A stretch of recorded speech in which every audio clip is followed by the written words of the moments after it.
Starting tomorrow, Ukrainians fleeing the war will need to go through a new process if they want to come here to the U.S. President Joe Biden announced the new Unite for Ukraine program earlier this week. It creates requirements for refugees hoping to make it onto U.S. soil while potentially cutting back on the amount of people trying to come through the U.S. Mexican border.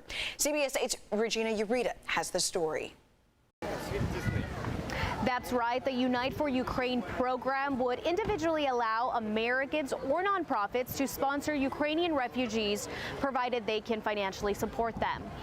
The program will now provide an expedient channel for secure legal immigration from Europe to the United States for Ukrainians who have a U.S. sponsor. Calvary San Diego is one of those hoping to sponsor and help bring Ukrainian refugees to the U.S. To be eligible for sponsorship, Ukrainian applicants will need to undergo rigorous security checks and proof of vaccination. They'll also have to have been residents in Ukraine as of February 11th.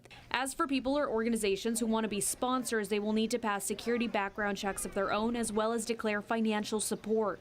According to Homeland Security's recent report, more than 5 million people have fled the invasion. Refugees in the United States need to start the process in Europe. Thousands of families continue to arrive at the Tijuana border hoping to get into the U.S., which is why the PedWest port of entry opened to help ease the process.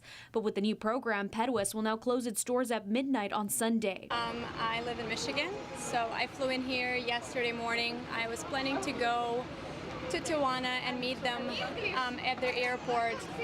They flew in at about 10:30 last night, but after I got to this side of the camp, I was advised that it was probably best that I wait for them on this side. Several families were still entering through PedWest, where church groups cheered and family members welcomed them into the U.S. According to the Department of Homeland Security, refugees who try to enter at the U.S. Mexican border will be turned away and pointed to the program website. They had a plane ticket for the 26th, and when the announcement of the closure of the border came about a few days ago, I had to rush home and change their tickets, which I feel very fortunate that I was able to do. However, though, I'm not sure a lot of people could have done it because I personally paid $8,500. At this time, it's unclear what the process will be for refugees currently at the border prior to the change.